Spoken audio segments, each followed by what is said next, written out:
თუ კი ჩაწერილები არიან მეორე ფლანგს შესაძლებლობა პოლიტიკური განცხადების. ირაკლი კირცხალია, ლევან მაჭავარიანი, გიორგი შარაშიძე.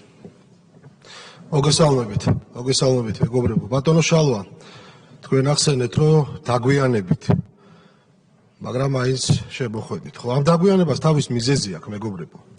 თავის მიზეზი აქვს და არაერთხელ გვითქვამს ჩვენი საზოგადოებისთვის, რომ ეს არის იმ სცენარის ნაწილი, იმ დივერსიფიცირების სცენარის ნაწილი, მათი პატრონებისგან, რომელშიც ეს დანაყოფი კოლექტიური ნაცმოძრაობიდან ჩაეწერა თავისი ბუნებრივი როლით. ძალიან მძიმე მოსასმენი შეიძლება იყოს თქვენთვის, არ ვიცი რამდენად მძიმე თუ არა, მაგრამ ეს ბუნებრივი როლი არის ღალატი და ამის ნათელი მაგალითია თქვენი ლიდერი, რომელიც ქვეყნიდან არის გაქცეული, ხო? და სწორედ თქვენმა პატრონებმაც ერთი წლის დაგვიანებით, აი ამ თავის სცენარშიც, აი მაგ როლით განგისაძვრათ ადგილი და კარგად ვხედავთ ყველანი და თქვენს იმ ფლანგზე თუ როგორ მოგიხსენიებით, ხო? ახლა რაც შეეხება თქვენი აქ შემოსვლის წინა პერიოდს რამდენიმე დღის წინ და ალბათ ძალიან ჭკვიანურად დაალაგებულ მესიჯ ბუქს სანამ შემოხვიდოდით აქ, რომ თორე თქვენი 8%-ია მხოლოდ ლეგიტიმური. ერთი გახსოვდეთ და პირველ რიგში აი ამ დარბაზში გეუბნებით, მადლობა გაქვთ მოსახდელი თითეული უმრავლესობის წევრისთვის, რომ საერთოდ მოგეცით უფლება, რომ აქ შეხართ. და დღეს საქართველოს პარლამენტის დეპუტატი ქვიათ, ხო?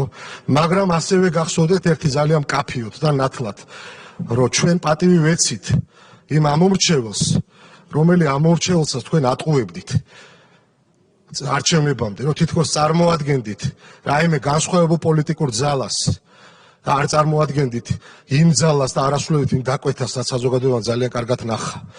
და ეს გამოჩნდა, იცით, მეგობრებო, ეს გამოჩნდა ერთი წლის თავზე, რომ სად იყავით და შეხედეთ თქვენს რეიტინგს საპარლამენტო არჩევნებზე და შეხედეთ თქვენს რეიტინგს ადგილობრივი თვითმმართველობის არჩევნებზე. ასევე კაფეოდ გახსოვდეთ, რომ ჩვენ მოსახლეობას ვეცით პატივი, ვინც თქვენ მოტყუებით, თქვენი მხრიდან მოტყუებით მოგცათ ხმა, იმიტომ რომ ეს არის ჩვენი პასუხისმგებლობა ქვეყნისა და ერის წინაშე, ხო? ახლა რაც შეეხება ასევე თქვენს მიჯაჭულობას ნაციონალურ მოძრაობაზე, რაც არ უნდა თავი იმართლოთ, რომ არ ხართ ამ იდეის მომხრე და არ ხართ ერთი ძალა, ხო? აი ეს საპარლამენტო არჩევნების დასრულებისთანავე რამდენიმე დღეში დაამტკიცეთ და დაუმტკიცეთ თქვენ ამომრჩეველს, როდესაც მე არ მინდა შორე პერსპექტივაში წავიდე, ხელი მოაწერეთ იმ მოღალატეობრივ წერილს, რომელიც ბრიუსელში გაიგზავნა, სადაც ითხოვდით თქვენი ქვეყნის დასჯას. და თქვენი ამომრჩევლის დასჯას ითხოვდით. აი ეს არის თქვენი ნამდვილი სახე, ეს არის თქვენი ლიდერის ნამდვილი სახე.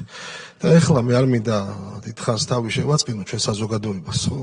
ერთი გახსოვდეთ, რომ დღეიდან 3 წლის განმავლობაში მოგიწევთ ყოველ დღე თავის მართლება, რომ თქვენ არ ხართ ნაცები და არ ხართ ამ იდეის გამზიარებლები. დიდი მადლობა. მადლობთ, ლევან მაჭავარიანი, გიორგი შარაშიძე. მოგესალმებით ძვირფასო კოლეგებო. ერთი ესეთი ფრაზა მახსენდება ბატონი ოტია იოსელიანის, მოღალატე რომ ერთგულებაზე ლაპარაკობს, იგი მაშინ თავის ღალატსაც ღალატობსო. ეს ბატონ გახარიას შეეფერება, რომელიც მოგუძღრავს უცხოეთიდან და თითქოს რაღაცა სამშობლოს ერთგულებაზე საუბრობს და ყველაზე კარგად ჩვენ გუნდს მოგვეხსენება, თუ რატომ შეეფერება ეს ყველაზე კარგად გიორგი გახარიას. ეხლა მე არ წავალ სიღრმეებში და ჩვენ საზოგადოება ძალიან ბევრჯერ აქვს მოსმენილი ის 3 თუ 4 სხვადასხვა ვერსია გაჟღერებული ბატონი გახარიას მხრიდან, თუ რატო გადადგა. რეზინის ტყვიების გამოყენებასთან დაკავშირებით მისი შეცვლილი ჩვენება. ჩორჩანას საკითხთან დაკავშირებით მისი ურთიერთგამომრიცხავი განცხადებები და ასე შემდეგ. მე მინდა ეხლა ფაქტებით ჩავყვე თუ რატომ წარმოადგენთ თქვენ კოლექტიურ ნაციონალურ მოძრაობას, რაზეც ბატონმა ირაკლი კირცხალიამ ისაუბრა და ფორმატი არ მაძლევს საშუალებას, თორემ ძალიან ბევრი მაგალითი შემიძლია მოვიყვანო. როდესაც ბატონი გახარია პოლიტიკაში შემოbrunდა, ეს იყო როდესაც ჩვენ დაგვიწესეს 53%-იანი ბარიერი და ზუსტად გარემითითებით მაგ დროს შემოbrunდა, აცხადებდა რომ ბატონი ბიძინა ივანიშვილის პოლიტიკური პროექტი იყო, რომ ჩვენგან ხმები წაეღო და ვერ გადაგველახა 53%. ჩვენ მაინც შევძელით 57%-ის აღება ამის მიუხედავად. თუმცა იმას შევახსენებ საზოგადოებას და თქვენო კოლეგებო დღეს უკვე, რომ 4 მუნიციპალიტეტში შექმნით კოალიცია ნაციონალურ მოძრაობასთან ერთად. ეს არის პირდაპირი პარტნიორობა. ეს ხომ ფაქტია. ამას ხომ ვერ გაექცევით. ამის შემდეგ 2022 წელი დადგა ურთულესი წელი საქართველოსთვის, სადაც ჩვენ დანის პირზე ვიარეთ, რომ ომში არ აღმოჩენილიყავით. და თქვენ კოლექტიურ ნაციონალურ მოძრაობასთან ერთად, თუნდაც NGO-ებთან ერთად აწარმოებდით საქართველოს გაშავების კამპანიას, რომ თითქოს საქართველოს იყო შავი ხვრელი რუსეთისთვის სანქციების თავის არიდების კუთხით. ეს ხომ კარგად გახსოვთ. და ისეც ხო კარგად გახსოვთ, რომ ჩვენი ძალისხმევი ჩამოვიდნენ ევროკავშირიდან, ბრიტანეთიდან, ამერიკის შეერთებული შტატებიდან, საქციების კოორდინატორები და დაადასტურეს, რომ საქართველოს ხუთიანზე მუშაობდა ამ მიმართულებითაც. ერთი ბოდიშიც არ მოგიხდიათ. ამის შემდეგ ჩვენ კარგად გვახსოვს, რამხელა ისტერია იყო გამჭვირვალობის უმარტივეს 6 გვერდიან ქართულ კანონზე, რომელიც ითვალისწინებდა მხოლოდ ერთ რამეს, რომ NGO ორგანიზაციებს უნდა დაედეკლარირებინათ, რა თანხა ჩაერიცხათ და სად გადარიცხეს. და თქვენ აი ამ კამპანიაში, რასაც დაერქვა რუსული კანონი, აქტიური მონაწილეობა მიიღეთ. ნაციონალურ მოძრაობასთან ერთად, მდიდარ NGO-ებთან ერთად, გარეუპროსების დავალებით. ვინაიდან თქვენ ერთი ვერტიკალით იმართებით. აი დღეს მართლა გულწრფელად გეკითხებით ყოველგვარი სარკაზმის გარეშე. ოდნავ მაინც არ გერიდებათ მოქალაქეები რომ შეცდომაში შეიყვანეთ და თქვენ ახევარი რომ აპროტესტებინეთ და აძახებინეთ რუსული კანონი? ამა ხო ოჯახებში დაპირისპირება გამოიწვია. ამა სამეგობროებში დაპირისპირება გამოიწია. და რა აღმოჩნდა იმ კანონში რუსული? დეკლარაციის შევსება? ხო გადმოვიღეთ ფარა სიტყვა სიტყვით. მაგაზე რა სიტყვით? რატო ვერაფერს ვერ ამბობთ? მაგაზე ბოდიში გაქვთ თქვენ მოსახდელი საზოგადოებასთან. ანტი-LGBT პროპაგანდა კანონს მინდა შევეხო, სადაც მთლიანად კოლექტიურმა ნაციონალურმა მოძრაობამ საბაბებით თავი დააღწიეთ იმას, რომ ამ დარბაზში არ ვსტარიყავით, ვითომ ბოიკოტში იყავით. და რატო? იმიტომ რომ გარეუპროსებისგან საყვედური არ მიგეღოთ. თქვენი პარტია მესამე მოსმენაზე არ შემოსულა ამ დარბაზში და შემდეგ მოსახლეობის გაბიტურებას ცდილობდით ბრიფინგებით, რომ რაღაცა კანონებს ვეთანხმებოდითო იმ პაკეტშიო, რაღაცას არ ვეთანხმებოდითო და ქართულმა ოცნებამ უფლება არ მოგცაო, რაღაცა ტყუილებს იძახდით. თქვენ მესამე მოსმენაზე უფლება გქონდათ, რომ ცალ-ცალკე უყრიდით ჩვენ კანონებს კენჭს და მხარი დაგეჭირათ იმ კანონისთვის, რომელსაც ეთანხმებოდით და არ დაგეჭირათ, რომელსაც არ ეთანხმებოდით. მაგრამ ვერაფერს ხარს ვერ დაუჭერდით, იმიტომ რომ თქვენ დამოუკიდებლები არ ხართ, იგივე ვერტიკალით იმართებით. და სერიოზულ საყვედურს მიიღებდით თქვენი გარეუპროსებისგან. მეორეს მხრივ, რომ შემოსულიყავით დარბაზში და მხარი არ დაგეჭირათ, მაშინ ამომრჩევლებს დაკარგავდით. ვინაიდან ვიცით ქართველი ერის ხასიათი და ვიცით რომ მთელი ერი შეთანხმებულია იმაზე, რომ ეს პრევენციული კანონი აუცილებლად მისაღები იყო. ამის შემდეგ მოვიდა 2024 წლის არჩევნების პერიოდი, როდესაც ზუსტად ერთი მესიჯ ბოქსით მოქმედებდით თქვენ და დანარჩენი სამი რადიკალური პარტია. იკრიბებოდით ქალბატონი ზურაბიშვილის გარშემო, რაღაცა ხელსაწერდით გაუგებარ ქარტიებს, ერთი მესიჯ ბოქსით გვესაუბრებოდით და პირდაპირ ღიად აცხადებდით, რომ ქართულ ოცნებას 59% რომ აგვეღო, კოალიციას ისევ ნაციონალურ მოძრაობასთან ერთად აკეთებდით. გადარჩა საქართველო, იმიტომ რომ ჩვენი ხალხი ბრძენია და 54% აიღო ქართულმა ოცნებამ. თორემ ვინ წაიღებდა ძალოვან მინისტრებს, ვინ გახდებოდა პრემიერ-მინისტრი და ასე შემდეგ, თქვენ ამაზე საზოგადოებას არ ესაუბრებოდით. მე მინდა ირაკლი კირცხალია ჩვენი უმრავლესობის ლიდერი შეეხო და კიდევ ერთხელ შევეხო აი ამ წერილს. გეცნობათ ალბათ ეს წერილი 4-ვე რადიკალური პარტიის კოლექტიური ნაციონალური მოძრაობის ხელმოწერა არის ამ წერილზე. 2024 წლის არჩევნებიდან ერთ თვეში თქვენ კოლექტიურმა ნაციონალურ მოძრაობამ მიმართეთ ევროკავშირს იმასთან დაკავშირებით, რომ საქართველოს დაესაჯათ. იმასთან დაკავშირებით, რომ ყველანაირი ურთიერთობა გაეწყვიტათ საქართველოსთან, ყველა დონეზე. ეს ქვეყნის ღალატია, მეგობრებო. შეიძლება ძიმე მოსასმენია, მაგრამ უკაცრავად მოგიწევთ ამ პოლიტიკური შეურაცხყოფის ატანა, ვინაიდან ეს ფაქტია. ჩვენ მხოლოდ ფაქტებით ვსაუბრობთ, განსხვავებით თქვენგან და თქვენი გარეუპროსებისგან, რომლებიც აღქმების თეორიაში ხართ და ცდილობთ, რომ აღქმებზე დაფუძნებით შეიყვანო ჩვენი საზოგადოება შეცდომაში. ქართული ოცნება მარტო ფაქტები და მტკიცებულებებით ვლაპარაკობთ. და ბოლოს რა აღმოჩნდა? რომ ამ არჩევნების წინ გაუერთიანდით პარტია ლელოს და ჩვენ ყველას კარგად გვახსოვს თქვენი ლიდერი და ლელოს ლიდერი რა სიტყვებით მოიხსენიებდნენ ერთმანეთს. არ შერცვათ, როდესაც გაერთიანდნენ? ბუდიში მოუხადეს ერთმანეთს? თუ რომელიმე გამოვიდა და ახსნა, რომელიც ხდებოდა იმ ბრალდებაში, რასაც ერთმანეთს უყენებდნენ. ერთი მეორეს თაღლიც ეძახდა, ხაზარაძე თქვენ ლიდერს რუსეთის აგენტს ეძახდა და კიდე ძალიან ბევრი განცხადებები იყო, უმძიმესი განცხადებები, წერილის ბრალდებები, მუხარის ბრალდებები და ასე შემდეგ. რანაირად გაერთიანეთ? ან საერთო კანდიდატზე რო ჩამოყალიბდით ბატონ კუპრაძეზე და შეურაცხყოფა რომ მიაყენეთ თქვენ ამ მომრჩეველს. 20 კაცი რო გააჩერო ქუჩაში ალბათ ორმა რო არ იცის ვინ არის ბატონი კუპრაძე. ბატონმა კუპრაძემ რომ განაცხადა წინა საარჩევნო დაპირებაში, რომ იგი რო გამხდარიყო ქალაქის მერი, ყოველ საღამოს სანქცირებული აქციები ჩატარდებოდა თბილისში. მაგას მოყვა ბატონი ელისაშვილის განცხადება, რომელიც ლელოს ერთ-ერთი ლიდერია, რომ ბატონი კუპრაძე რო გამხდარიყო თბილისის მერი, პარალიზებას გამოიწვევდნენ დედაქალაქის მეორე დღიდან. ეს ხო თქვენი საერთო კანდიდატი იყო. რატომ არ გაემიჯნეთ ამ განცხადებას?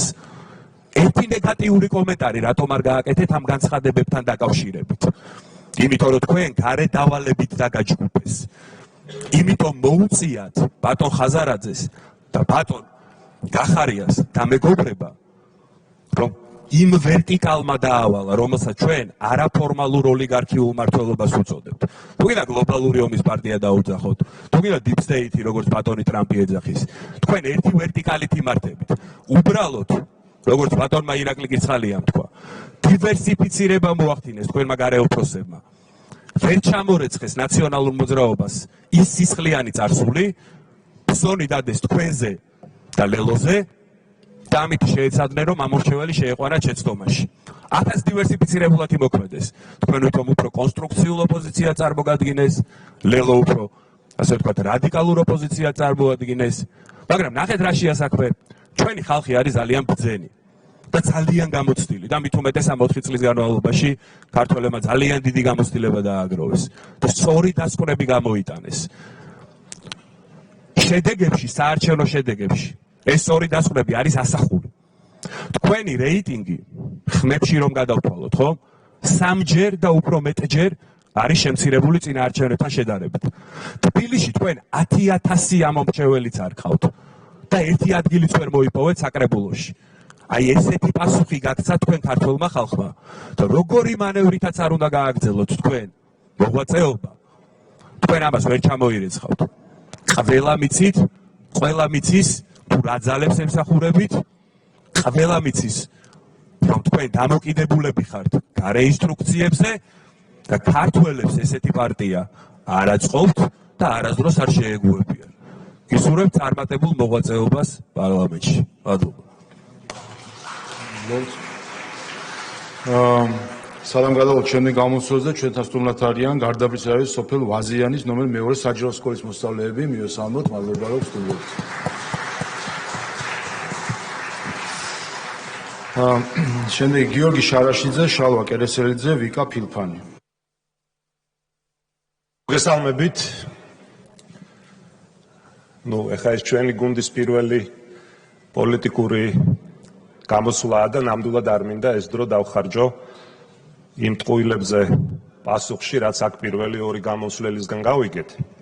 ამის დრო გვექნება და დამერწმუნეთ და იმედი გქონდეთ, რომ ყველა იმ ტყუილზე, რაც თქვენ ორივე გამოსვლას ეხება, აქ გაახმოვანეთ, მიიღებთ ამომწურავ და კომპეტენტურ პასუხს და ქართველი ხალხი ნამდვილად გაიგებს იმას, თუ ვინ არის სინამდვილეში მოღალატე, ვინ არის სინამდვილეში მატყუარა, საერთოდ რას ნიშნავს ღალატი.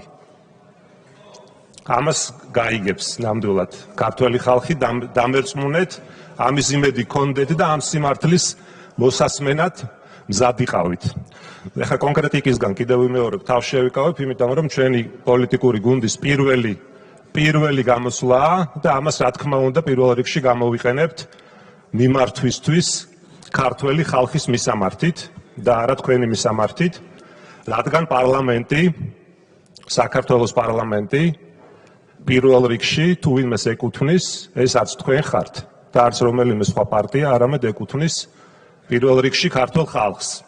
და ამ პარლამენტში სამწუხაროდ სამწუხაროდ.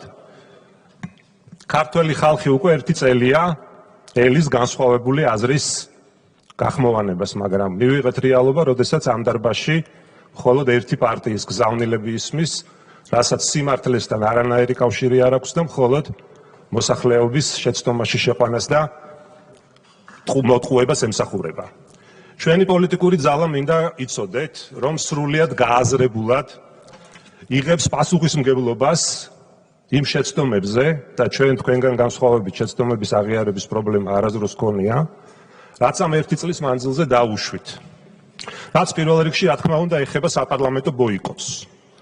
უნდა ვაღიაროთ და ვაღიარებთ, რომ პოლიტიკური პროტესტის ამ ფორმამ ოცნების მოძალადე მანქანა ვერ შეაჩერა ჩვენი ქვეყნისთვის ისეთი დამაზიანებელი გადაწყვეტილებების მიღებისგან და ვერ მოახდინა ამ დამაზიანებელი გადაწყვეტილებების პრევენცია, როგორც იყო საქართველოს ევროპულ მომავალზე უარის თქმა, ანტიდემოკრატიული ადამიანის უფლებების შემლახველი კანონების მიღება და რაც მთავარია, ვერ შეაჩერა ოცნება მშვიდობიან მოქალაქეებზე ძალადობისგან. სამწუხაროდ ისიც უნდა ვთქვათ, რომ ბოიკოტისა და 4 ოქტომბრის ეგრეთ წოდებული მშვიდობიანი დამხობის ტოტალური კამპანიის ფონზე, რასაც სხვათა შორის განსაკუთრებული მონდომებით პირველ რიგში სახელმწიფო მედია აშუქებდა და უწევდა პროპაგანდას, მოსახლეობის ნაწილმა მართლაც დაიჯერა, რომ ეგრეთ წოდებული მშვიდობიანი დამხობა შეიძლებოდა გამხდარიყო ამ ქვეყანაში პოლიტიკური ცვლილების ინსტრუმენტი. ოცნებას კი, რომელსაც მის მიერ ჩადენილი არაერთი დანაშაულისა და ძალადობის გამო მართლაც ჰქონდა ლეგიტიმაციის მწვავე კრიზისი, საშუალება მიეცა დრო მოეგო და ხალხი მშვიდობიანი დამხობის როგორც არსებული მწვავე რეალობის კიდევ უფრო უარესი ალტერნატივით დაეშინებინა. სწორედ ამ შიშის ფაქტორით მოახერხეთ ეტაპობრივად დაგებრუნებინათ დაკარგული ამომრჩეველი და რა თქმა უნდა 4 ოქტომბრის იმ პასუხისმგებლო სპეცოპერაციის სხვას ვერაფერს ვერ დავარქმევთ, შემდეგ ერთგვარად გაგჩენოდათ დამატებითი საფუძველი, რომ დაგეძლიათ ლეგიტიმაციის კრიზისი. თუმცა პირდაპირ ვამბობთ, რომ დაპირისპირებისა და რადიკალიზაციის გარეშე, ამ რადიკალიზაციის ხელოვნურად სახალისების გარეშე, თქვენ ამას ვერ შეძლებდით. ამიტომაც 4 ოქტომბრის პროვოკაციის მძიმე შედეგებზე, რამაც ქვეყანა დაპირისპირების საშიშ ზღვართან მიიყვანა, პასუხისმგებლობას ვერც თქვენ გაექცევით. რადგან როგორც მინიმუმ შეგეძლოთ და არ აღკვეთეთ ეს პროვოკაცია და სახელმწიფო ასეთ რისკებში შეიყვანეთ და ვერც რა თქმა უნდა ის უპასუხისმგებლო პროვოკატორი პოლიტიკოსები გაექცევიან, ვინც პირდაპირ თუ ირიბად 4 ოქტომბრის მშვიდობიანი დამხობის ორგანიზებაში ან მის წახალისებაში მონაწილეობდნენ. გნებავთ დამნაშავის და გნებავთ სასარგებლო იდიოტის როლში, როცა 4 ოქტომბერს ხალხს არჩევნების ნაცვლად მშვიდობიანი დამხობის აქციაზე გასვლისკენ მოუწოდებდნენ. ამიტომ ვამბობთ, რომ ეს გვერდი ვერ გადაიფურცლება, მეგობრებო, ვიდრე შეცდომა და დანაშაულს დანაშაული არ დაერქმევა. მიუხედავად ყველაფრისა, ჩვენთვის მთავარი ღირებულება და საზრუნავი არის, რა თქმა უნდა, ქართველი ხალხი, ერთის მხრივ ოცნებისგან მოტყუებული პროპაგანდის მსხვერპლი, მეორეს მხრივ ოპოზიციონერი პოლიტიკოსების უპასუხისმგებლობათა გამო იმედგაცრუებული ჩვენი მოქალაქეები. ამიტომ სწორედ ქართველი ხალხის პატივისცემით და იმ რეალობის აღიარებით, რომ ჩვენ ვერ შევძელით მათთვის უკეთესი ალტერნატივის შეთავაზება, რადგან 1 წლის მანძილზე ჩვენვე ვთქვით უარი ხალხის მიერ მონიჭებულ მანდატებზე და მარტო დაგტოვეთ ამ დარბაზში, მზად ვართ მივიღოთ ეს გამოწვევა და ხალხის ხმა და განსხვავებული აზრი დავაბრუნოთ პარლამენტში, რომელიც კიდევ ერთხელ ვიმეორებ, რომ არავის არ ეკუთვნის არც თქვენ, არც სხვა პარტიას, არამედ პირველ რიგში ეკუთვნის მხოლოდ ქართულ ხალხს. ხალხს, რომელიც ოცნების პროპაგანდისტული რეჟიმის პირისპირ დაუცველი აღმოჩნდა სამწუხაროდ, იმ რეჟიმის პირისპირ, რომლის კანონებითაც დღეს უნდა ვაღიაროთ, რომ იმართება ქვეყანა და სწორედ ამ კანონების საფუძველზე არის დაჭერილი უამრავი ადამიანი. ამიტომ ამ მძიმე ვითარებიდან გამოსავალი არის მხოლოდ ხალხისთვის განკუთვნილი ყველა პოლიტიკური პლატფორმის და ინსტრუმენტის ხალხის სამსახურში დაბრუნება.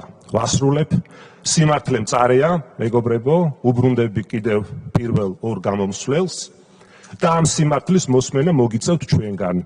პარლამენტში, რომელიც უნდა შეეგუოთ, რომ დღეიდან თქვენი პარტიული ოფისი აღარ იქნება და აქ განსხვავებული აზრის და ქართველი ხალხის ხმის გაგონება პირველ რიგში ჩვენგან მოგიწევთ. ამიტომ ჩვენ გჯერა, რომ მოცნების მოძალადე რეჟიმთან პრინციპული და შეურიგებელი ბრძოლით მივაღწევთ თავისუფალ არჩევნებს, სამართლიან წესრიგს და ჩვენი ქვეყნის დემოკრატიული და ევროპული მომავლის გზაზე დაბრუნებას.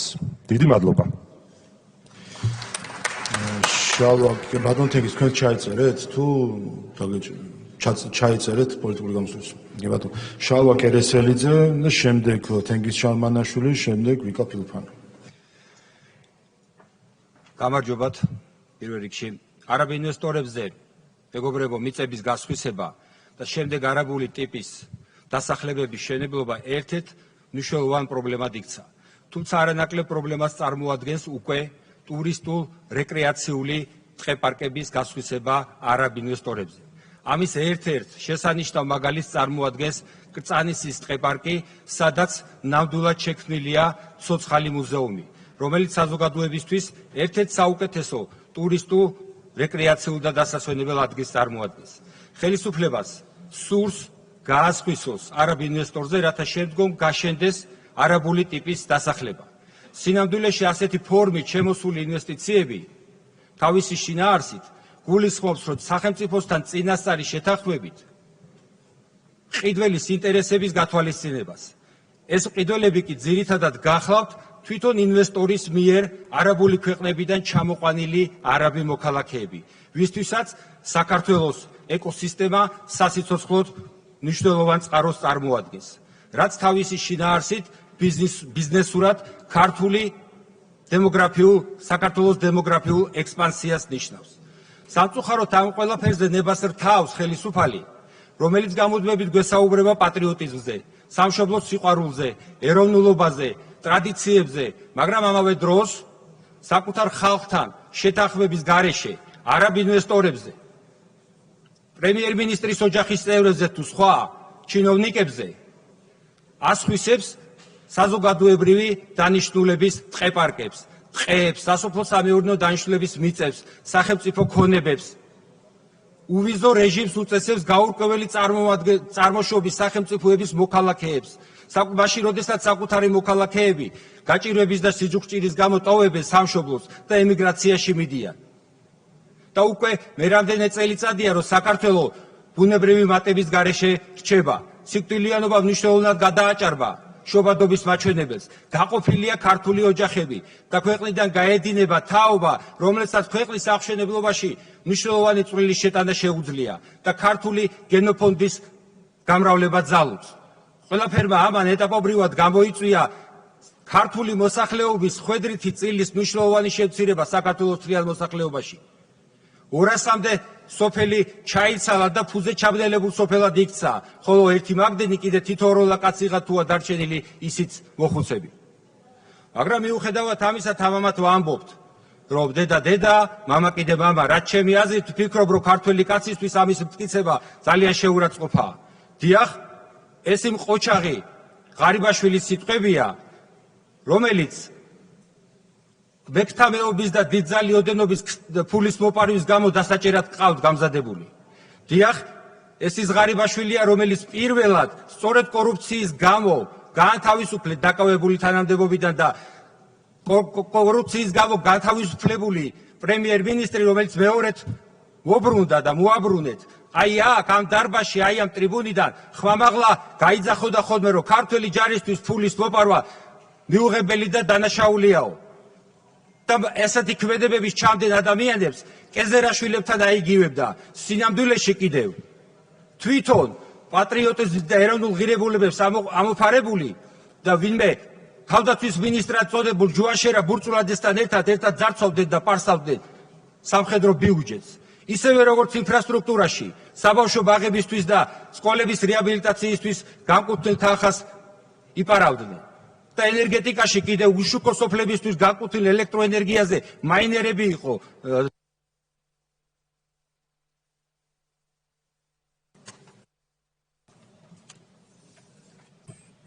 ისევე როგორც ენერგეტიკაში უშუქო სოფლებისთვის განკუთვნილ ელექტროენერგიაზე მაინერები იყო დაერთებული და ფულშეულობდნენ და ხალხს კიდე დენი არ ჰქონდათ. აი ეს არის სამწუხაროდ წარეს სიმართლე. ამიტომ როდესაც ეროვნულობაზე, ქართველობაზე და პატრიოტიზმზე საუბრობთ, ქთამის აღებაზე, გამდიდრებაზე, თანამდებობის ბოროტად გამოყენებაზე და სახელმწიფო ქონების დატაცებაზე კი არ უნდა ვიფიქროთ, არამედ ხალხის წინაშე და ქვეყნის წინაშე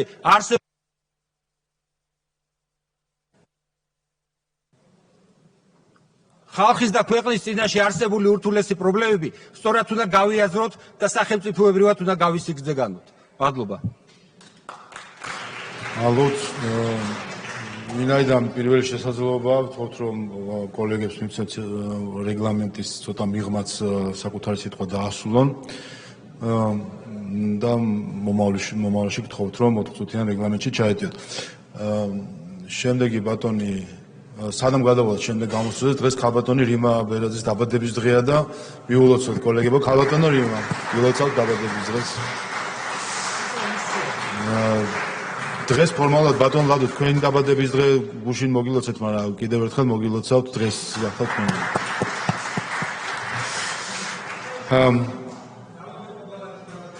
კი ბატონო, ქალბატონო სალომეს გავიცნობთ და გილოცავთ თქვენს დაბადების დღეს.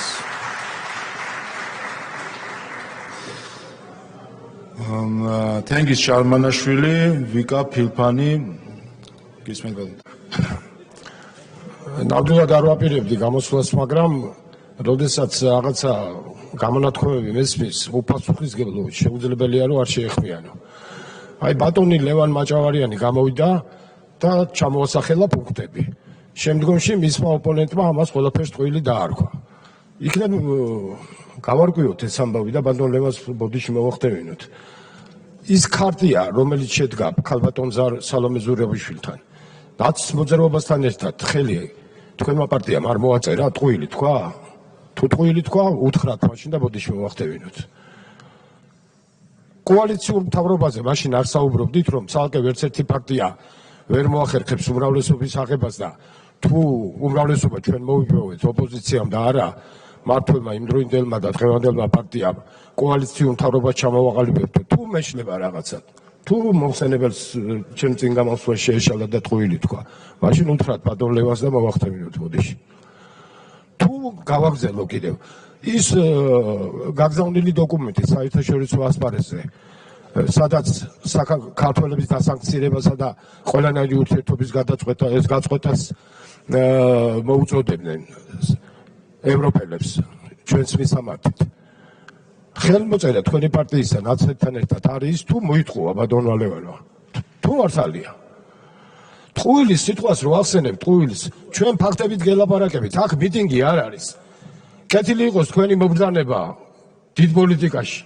აქ არავინ არც ერთ სიტყვას არ შეგარჩენთ და არც ერთ ესეთ ნარატივს არ გაგატარებინებთ. ეგ გამორიცხულია. ეხლა რაც შეეხება ბატონი ღარიბაშვილის ამბავს. ეხლა გეტყვით ტყუილი რა არის. ის არც სახელმწიფო ქონების დატაცებაზეა ბრალდებული და არც ასეთი ტიპის დანაშაულზე. მას კონკრეტული დანაშაული აქვს ჩადენილი, რაზედაც ის პასუხს აგებს. მაგრამ როდესაც ჩვენ ასახელებ ამას, უნდა თქვა სწორად რა შეედება მას ბრალი. მეორე, თითქოს ეს ადამიანი მხოლოდ ჩვენ აღმოვაჩინეთ. იქნებ მე მეხსიერება მაღალატოს, მაინც ასაკი მაქვს. მის კაბინეტში მინისტრი იყო თუ არა ის თავდაცვის? თუ არ იყო? მე მგონი იყო. არ შეარჩია მან თავდაცვის მინისტრი, თვითონ არ დააკომპლექტა მაშინ მინისტრთა კაბინეტი. ღარიბაშვილი მის კაბინეტში არ იყო თავდაცვის მინისტრი? ხო არ მეშლება? შეიძლება მეშლება. იყო. აბა რა გინდათ ერთი გამაგებინეთ. ის ადამიანი პასუხს აგებს იმ დანაშაულზე, რომელიც ჩაიდინა და ეს დანაშაული არის შემდეგი. რომ მან, როდესაც მას უფლებამოსილება არ ქონდა, აწარმოა ბიზნესი. იგივე შემიძლია ჩავიდუნო მე და თქვენც, ჩვენც გვეგზავნება ამის გაკეთება. მართოთ ჩვენი ბიზნესი, მოვიპოვოთ იქიდან შემოსავალი, რომელიც იქნება უკანონო. აი ამაში შედება მას ბრალი. და არა იმას დატაცებაში და სახელმწიფო ბიუჯეტის განიავებაში. რაში ცედება ბრალი, იმაზე პასუხს აგებს. და მეორეც მინდა გითხრათ, ეს რა ჩვენმა სახელმწიფომ არ გამოავლინა და ჩვენი ხელისუფლების დროს არ მოხდა მისი ამის გამოვლენა, თუ სხვამ გამოგვივლინა. ჩვენი ეს მტკიცებულებები ოფიციალურად მოპირობილი იქნა ჩვენი ხელისუფლების მიერ. იყო ეს მომგებიანი ჩვენი ხელისუფლებისათვის ამის სხვა მაღლა ლაპარაკი? არ იყო. გავაკეთეთ, მაინც გავაკეთეთ. რატომ? იმიტომ რომ ასე იქნება ამის მერე და ყოველთვის ასე იქნება. ეს უნდა იცოდეთ. ამიტომ ნებისმიერ სიტყვას, რომელსაც თქვენ იტყვით, რომ ტყუილია, უნდა ადგე და დაასაბუთოთ. რაც ჩამოასახელა ბატონმა ლევონმა, რაც ხაღალდები აგიფრიალად და გაჩვენათ, უნდა თქვათ, რომ იქ ჩვენი ხელმოწერა არ იყო, ეს არის ტყუილი. აი მაშინ ჩაგეთვლებათ, რომ ჩვენ თქვით ტყუილი. და არა ის, რომ რაღაცა მიტინგებზე ნასწავლი პოლიტიკით, აქ ესე აღარ გამოვა. აქ იცოდეთ, რომ საკმაოდ სერიოზული ურთიერთობები იქნება. და ამ სერიოზულ ურთიერთობებში ჭირდება სერიოზული მოპყრობა და ყველა სიტყვას აწონვა. ჩვენ ოდესაც რაღაცაში ბრალს დაგდებით, დოკუმენტს მოვიტანთ. თუ ვერ მოვიტანთ, ბოდის მოვიხდით. არავითარი ნარატივებით ლაპარაკი აქ არავის არ გაუღო და არც თქვენ. მადლობთ. ვიკა ფილფანი, სოფიო ხორგუანი, მაია ბითაძე.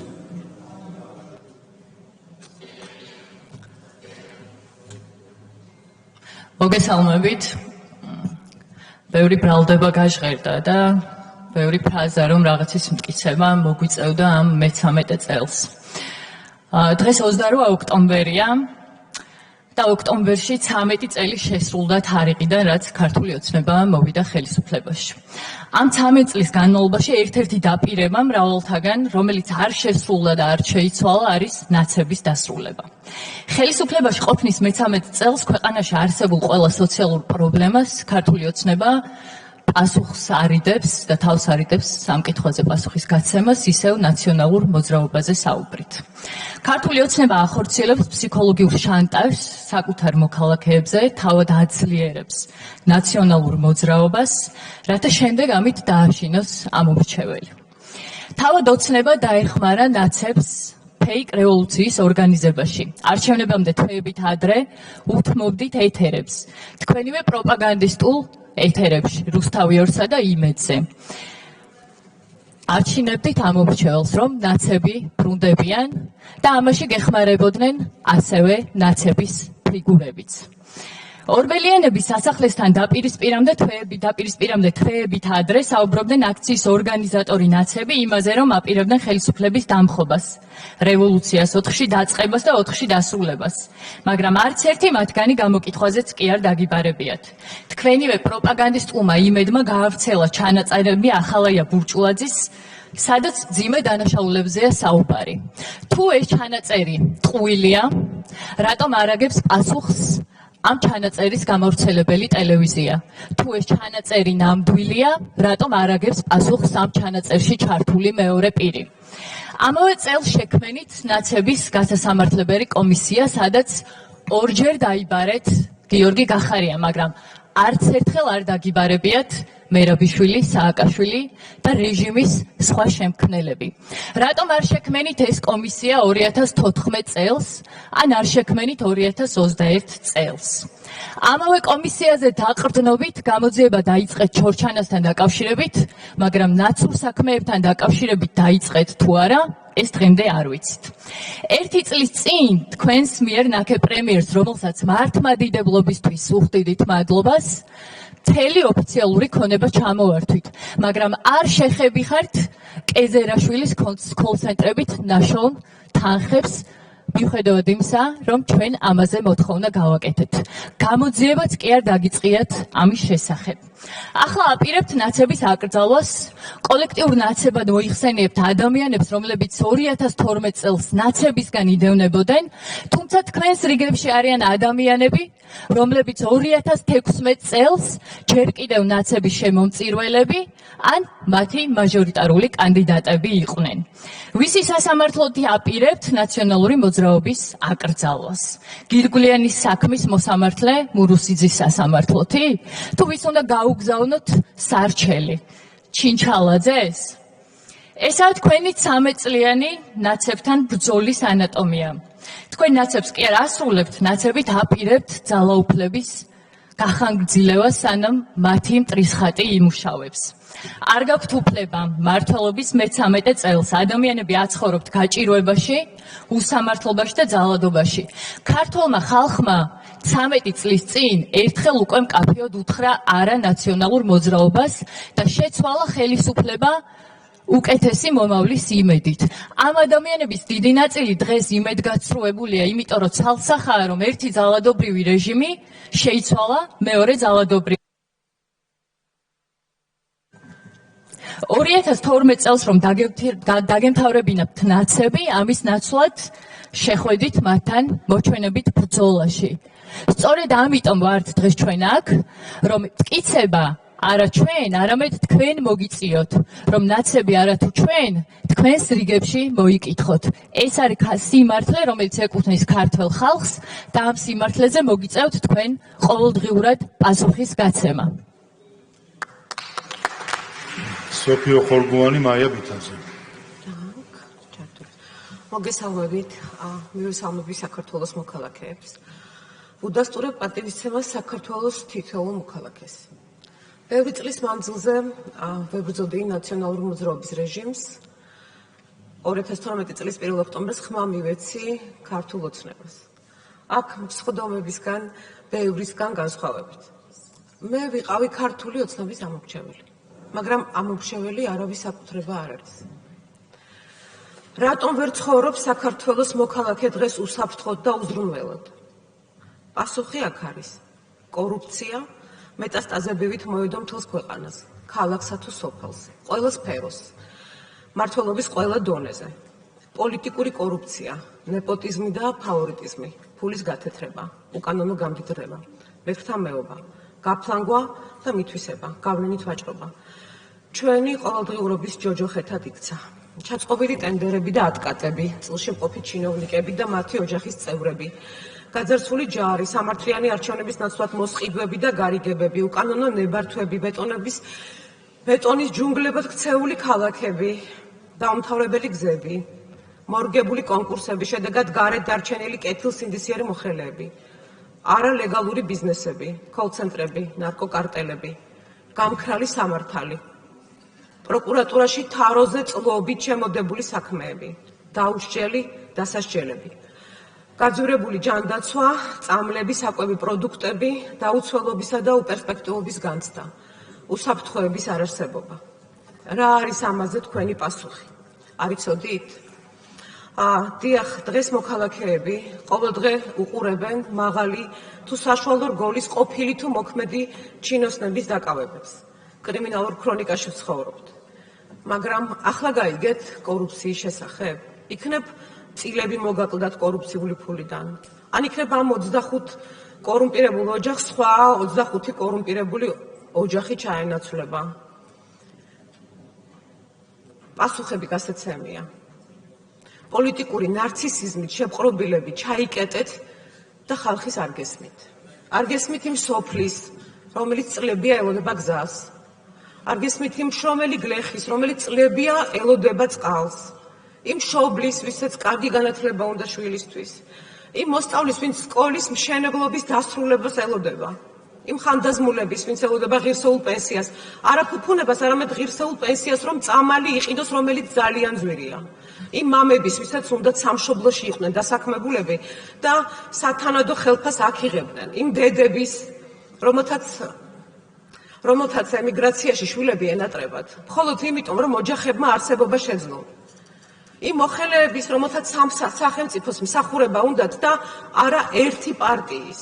იმ მეცნიერების, რომელთაც უცხოეთში აფასებენ და სამშობლოში არა. იმ მოქალაქეების, ვისაც დაპირდით სამართლიანობის აღდგენას, მაგრამ მხოლოდ იმას უყურებ, როგორ იზრდება უსამართლობა ყოველდღე, რომ კანონი მხოლოდ იმათვის კანონობს და ყველაზე მკაცრია იმათვის, ვისაც პატრონი არ ჰყავს, მაგრამ 25 ოჯახისთვის კანონი არ არსებობს. ფეოდალებისთვის, რომლებიც დაეპატრონენ რეგიონებს და სისხლს სწოვენ სამშობლოს, კანონი და გაჭირვება არ არსებობს. თქვენ არ გესმით ხალხის, ვისაც თავზე წამოასვით კორუმპირებული ჩინები, არ საიდან მოსული ერთ დღეში გამდიდრებულები. დიახ, კორუფცია არის სამშობლოს ღალატი, რომელიც თქვენ წესად აქციეთ. პოლიტიკური თაღლითობა, ეკონომიკურ აღმავლობის ციფრებზე საუბარი სოციალურად დაუცველთა რიცხვის ზრდის ფონზე. თქვენ დაგავიწყდათ ადამიანი. დაგავიწყდათ, რომ საქართველოს მთავარი სიმდიდრე არის ადამიანი. კორუფცია კი შთანთქავს ყველაფერს და ყველას. სამწუხაროდ საქართველოს დამოუკიდებლობის 36 წლის მანძილზე სწორედ კორუმპირებული ჩინები ხრავდნენ ჩვენ სამშობლოს. ეს უნდა დასრულდეს. ყველამ უნდა აგოს პასუხი, ვინც ხალხის ხარჯზე ააშენა თავისი პირადი იმპერია. სამართლიან და დემოკრატიულ სახელმწიფოში კორუფციასთან ბრძოლა სჭირდება სისტემური მიდგომა. პირველ რიგში სახელმწიფოს ხერხემლის, სასამართლოს გათავისუფლება კორუფციული კლანისგან. კონტროლისა და წონასწორობის მექანიზმების შექმნა, იდეის, სისტემის, პატიოსანი მოხელეებისა და სამოქალაქო საზოგადოების შეთანხმებული მოქმედება. ამიტომ ვართ დღეს აქ. და როგორც პარლამენტის წევრი ვიბრძოლებ ბოლომდე და ვემსახურები თითოეულ მოქალაქეს, მიუხედავად მათი პოლიტიკური შეხედულებისა, სქესისა, ასაკისა, განათლებისა თუ სოციალური სტატუსისა და ამას გავაკეთებ თავდადებით, ერთგულებით და სიმართლით და კიდევ. კი დღეს ჩვენ აქ უმცირესობაში ვართ, მაგრამ საქართველოს ისტორია იმის დადასტურებაა, რომ უმცირესობითაც შეიძლება ბრძოლა, როდესაც იბრძვის სამშობლოსთვის. იმიტომ რომ სამშობლო უზენაესია და ბრძოლა სამშობლოსა და თავისუფლებისთვის მარადიულია. უკან დასახევი გზა კი ჩახერგილია.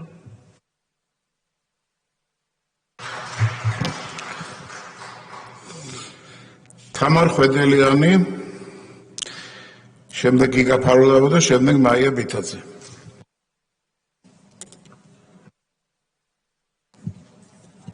მოგესალმებით. სანამ დავიწყებ ბატონ თენგის ფაქტებზე და ნაცებზე თუ გსურთ საუბარი, ჯობია დავიწყოთ იმით, რომ მიხეილ სააკაშვილის ელჩი ბრძანდებოდით ნაცების დროს.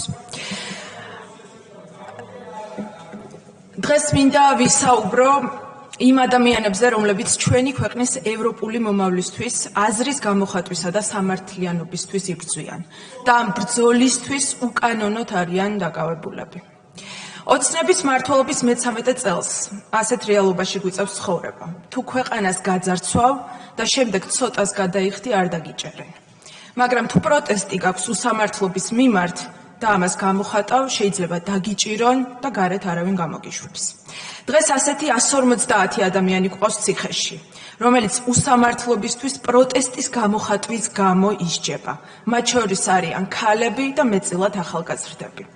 2012 წელს ადამიანის მთავარ ღირებულებად გამოცხადების დაპირებით მოსული ხელისუფლება მმართველობის მე-13 წელს ქუჩაში უსამართლობის წინააღმდეგ გამოსულ ადამიანებს აგენტებს უწოდებს. ზუსტად ისევე, როგორც უწოდებდა 2012 წლამდე ნაციონალური მოძრაობა, ოღონდ განსხვავება მხოლოდ ისაა, რომ ნაცები რუსეთის აგენტებს ეძახდნენ განსხვავებული აზრის მქონე ადამიანებს, ახლა კი დღევანდელ აგენტებს ევროპული წარმომავლობა აქვს თქვენი შეხედულებით. ჩვენ საზოგადოებაში პროტესტი არსებობს და ამ პროტესტს აქვს უამრავი მიზეზი და ვინც ამას ვერ ხედავს, უბრალოდ თავს იტყუებს. უახლოეს წარსულში ჩვენ გვინახავს ქუჩაში 100,000-ობით გამოსული ადამიანი, ჩვენს ქვეყანაში 700,000-მდე ადამიანი არის სოციალურად დაუცველი. ბოლო 3 წელიწადში 200,000-ზე მეტმა ადამიანმა დატოვა ჩვენი ქვეყანა სიდუხჭირის გამო. განა ეს არ არის პროტესტი? ადამიანები, რომლებიც ქვეყანაში უსამართლობას, ეკონომიკურ მდგომარეობას, ამ ქვეყნის გაურკვეველ მომავალს აპროტესტებენ, ეს ადამიანები დაიჭირეთ. და შემდეგ თქვენ თვითონვე აღიარეთ, რომ ქვეყანაში მაღალჩინოსნები ხალხის ბიუჯეტით იკვებებიან. ანუ აღიარეთ, რომ ამდენი წლის განმავლობაში ბიუჯეტიდან მოპარული მილიონებით ლარი თქვენთან დაკავშირებული ადამიანები ამ ფულით მდიდრდებოდნენ და ეს ფული ჩვენს მოქალაქეებს აკლდებოდა. ამ დროს კი დააკავეთ ქუჩაში გამოსული ადამიანები, რომლებიც აპროტესტებდნენ ასეთ უსამართლობას. აქციაზე მოსული ადამიანები ჯერ ცემეთ, ძვლებში დალეწეთ, ქალებზე ხელის დარტყმა ნორმად აქციეთ. შემდეგ ამ ადამიანებს ქუჩაში გამოსვლისთვის 5,000 ლარიანი ჯარიმები დაუწესეთ. სპეცრაზმით სახლებში შეუვარდით, პირბადის გაკეთების გამო დაიჭირეთ და ამ ყველაფრის ფონზე ამბობთ, რომ პროტესტი ქვეყანაში არ არსებობს. დღეს როცა ორი რადიკალური ძალისგან განსხვავებული აზრის მიუღებლობამ ჩვენი ქვეყანა ზიზღის და დაპირისპირების საშიშ ზღვართან მიიყვანა. ყველაზე მეტად გვჭირდება გონიერი, თანმიმდევრული და სამართლიანობის პოლიტიკის აღდგენა ყველა დონეზე, რომ დავაბრუნოთ სიმშვიდე ქვეყანაში და ევროპული მომავალი. 13 წლის თავზე ნულოვანი ტოლერანტობიდან ასე მივედით ნულოვან თანაგრძნობამდე. გაათავისუფლეთ დატყვევებული ადამიანები. ვერანაირი ლოგიკით ვერ აიხსნება ის, რომ თუკი თქვენივე აღიარებით, წლების განმავლობაში ოცნების მაღალჩინოსნები მილიონებს პარავდნენ ჩვენს ხალხს. ამ უსამართლობის გასაპროტესტებლად გამოსული ადამიანების ციხეში ყოფნას უბრალოდ ვერ ახსნით. ნუ დევნით ადამიანებს განსხვავებული აზრის გამო და დაფიქრდით. მომავალში კიდევ რამდენი მსგავსი რამის აღიარება შეიძლება მოგიწიოთ. მადლობა.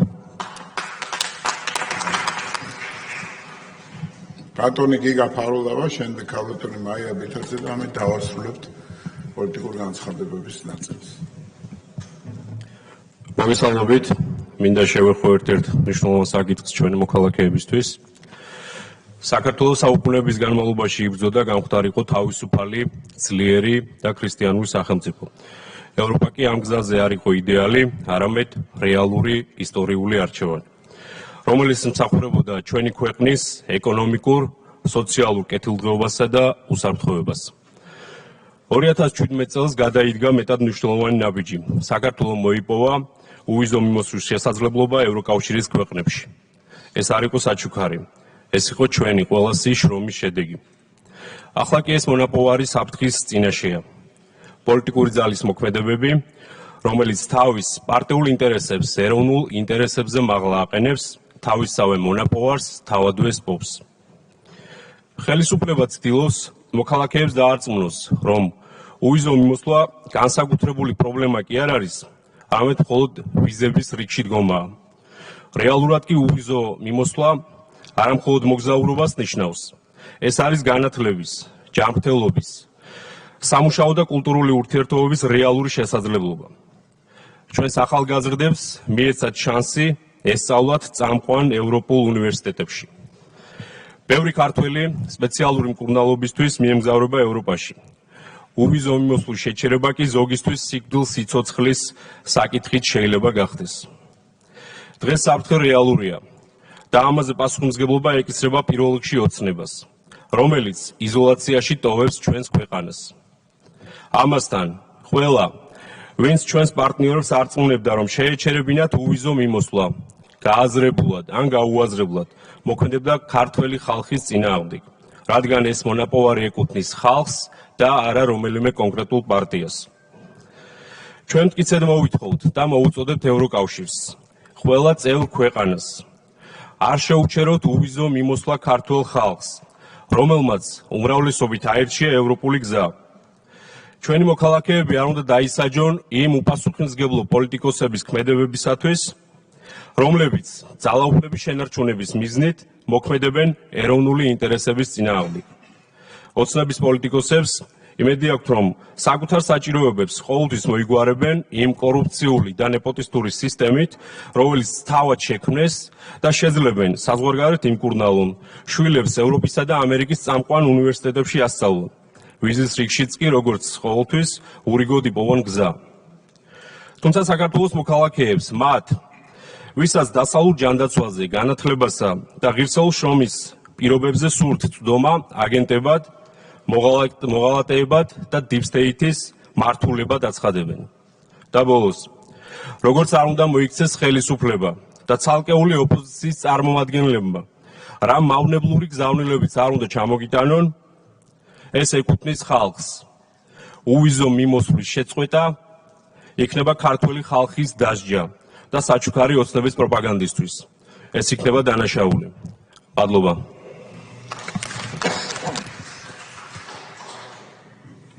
ბატონი ლევან მახაშვილი ჩაეწერა კიდევ უკაცრავად ადრე მომივიდა დახურვა სიის. დიდი მადლობა. მადლობა ბატონი. არა, ბატონ ლევან უკაცრავად. მაია ბითაძე და შემდეგ თქვენ.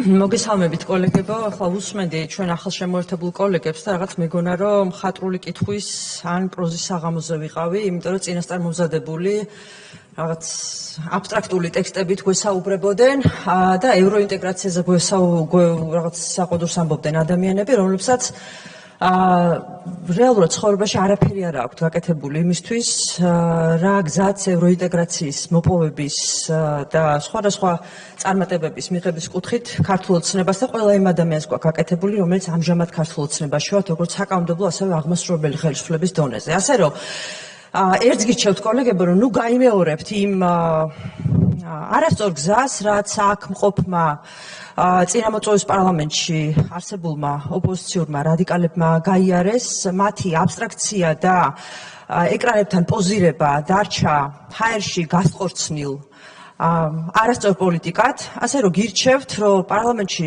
სამუშაო თუ შემოხვედით, თავი შეიკავეთ ისეთი სიტყვებისგან, როგორიც არის ლეგიტიმაცია, ღალატი, ევროინტეგრაცია და ევროინტეგრაციის შეჩვენებაში ოცნების დადანაშაულება, როდესაც საუბრობთ უვიზო მიმოსვლაზე, კარგად გაიხსენეთ და გადმოგხედეთ ყველას, ვინ ვსხედვართ აქ, ადამიანები, რომელმაც მოიტანეს ეს ყველაფერი და როდესაც უვიზო მიმოსვლაზე საუბრობთ, მეტი აქცენტი გააკეთეთ იმ რადიკალებზე და დივერსანტებზე, რომლებიც არყევენ ჩვენ სამშობლოს უკვე მერამდენე წელია. და კარდაკარ დადიან და ცდილობენ გააუარესონ ყველა ის მონაპოვარი, რომელიც ქართულმა ოცნებამ მოიტანა აქამდე. გაუძლო ქართულმა ოცნებამ საკუთარი ოჯახებით იმ მძიმე შეურაცხყოფებს და დარტყმებს, რასაც უკვე რამოდენიმე წელია იტანს ჩვენი ერი. გეყოთ ქართველი ხალხის ხსენება და სპეკულირება ამ სიტყვით. თუ ქართველი ხალხისთვის რამის გაკეთება გინდათ, მაშინ თავი შეიკავეთ აქ მხატვრული კითხვის საღამოების გაგრძელებისგან და დაიწყეთ რეალური ქმედებები, მათ შორის საკანონმდებლო საქმიანობაში მონაწილეობა.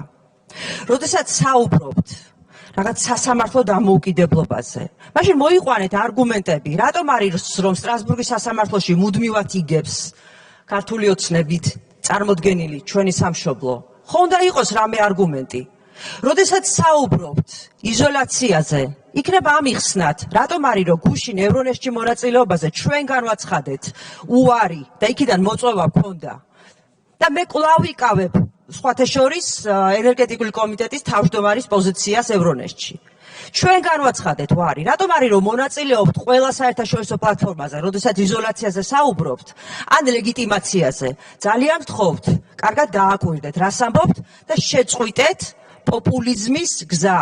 ამ პოპულიზმის გზამ იმ ადამიანებს, ვინც აქ ოპოზიციის სახელით იჯდნენ და ისხდნენ წინამოწვევის პარლამენტში, კარგი არაფერი არ მოუტანა. ძალიან ბევრი საქმე გვაქვს გასაკეთებელი, ჩვენი სამშობლო ნამდვილად დასაცავი გვაქვს, იმიტომ რომ გამოწვევები თქვენ ძალიან კარგად იცით, რომ ძალიან დიდი იყო და როდესაც პროპაგანდაზე საუბრობთ, იქიდან დაიწყეთ, საიდანაც ეს პროპაგანდა მოვიდა დღევანდელ დღემდე, როდესაც მეგობარი მეგობარს გადაკიდეს, ახლობელი ახლობელს და მშობლებს და შვილებს მოუწოდებდნენ, რომ მშობლების წინააღმდეგ გამდგარიყვნენ.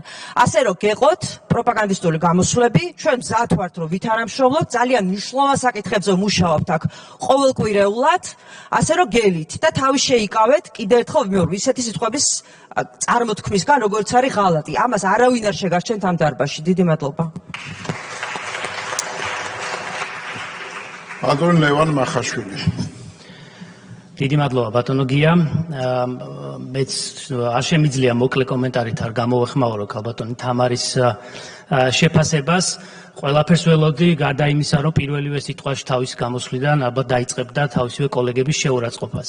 მე აქ საუბრობ ბატონ თენგიზისადმი მიმართვას, როდესაც იგი მიხეილ სააკაშვილის ელჩად მოიხსენია. ალბათ არ ვიცი, ეს ბატონ თენგიზი არ მეტყველებს, ალბათ ქალბატონ თამარზე უფრო მეტყველებს. როგორ წარმოუდგენა არ აქვს საერთოდ რა არის ელჩი, რას ნიშნავს იყო საქართველოს წარმომადგენელი საზღვარგარეთ. და პირველივე კომენტარში შეურაცხყოფა მიაყენა ბატონ თენგის, მაგრამ მასთან ერთად შეურაცხყოფა მიაყენა საერთო თლიანად დიპლომატიურ კორპუსს, შეურაცხყოფა მიაყენა ელჩებს, შეურაცხყოფა მიაყენა მთლიანად საჯარო სამსახურს. ამიტომ თქო რომ ძალიან ყურადღებით ჩემ ახალ კოლეგებს ძალიან ყურადღებით მოეკიდონ თავიანთ თითოეულ განცხადებას და ისე ნუიზავენ, რომ 3 წლის თავზე ეხლა რაღაც რამდენიმე ადამიანი თუ უჭერთ ხარ, საერთოდ მოიძულოს ყველამ. ყველამ პატივით მოეკიდოს სახელმწიფო ინსტიტუტებს, სახელმწიფო წარმომადგენლებს და თავიანთ განცხადებაში მე მესმის შეიძლება თქვენ გქონდეთ იმისი სურვილი, რომ პოლიტიკური განცხადებებით რაღაც დისკრედიტაცია მოახდინოთ ვინმესი, თუმცა დარწმუნებული იყავით, რომ ამით საკუთარ თავს უფრო უთხრით ძირს, სახელმწიფო ინსტიტუტებს უთხრით ძირს, რაც გასაგებია, რომ არავის ინტერესში არ არის. თუმცა უპირველესად პატივიცეთ ერთმანეთს, პატივიცეთ თქვენს კოლეგებს, პატივიცეთ იმ ადამიანებს, რომლებიც რომელიმე პოლიტიკურ პარტიას კი არ იცავენ საერთაშორისო არენაზე, თქვენს გიცავენ სხვათა შორის, თქვენს ინტერესებს, თქვენი ოჯახის ინტერესებს და მთლიანი ქვეყნის და საზოგადოების ინტერესებს იცავენ. ზოგ შემთხვევაში საკუთარი სიცოცხლის ჯანმრთელობის, ოჯახის ინტერესების ხარჯზეც. ამიტომ უპირველესად ვთხოვ, რომ ძალიან ყურადღებით და პატივისცემით მოეკიდონ თითოეული ამ ადამიანების საქმეს და ღვაწლს, რასაც ისინი ახორციელებენ საზღვარგარეთ. დიდი მადლობა. გადავიდეთ დღის წესრიგით გათვალისწინებული საკითხების განხილვაზე. ტრიბუნასთან ვიწევ ქალბატონ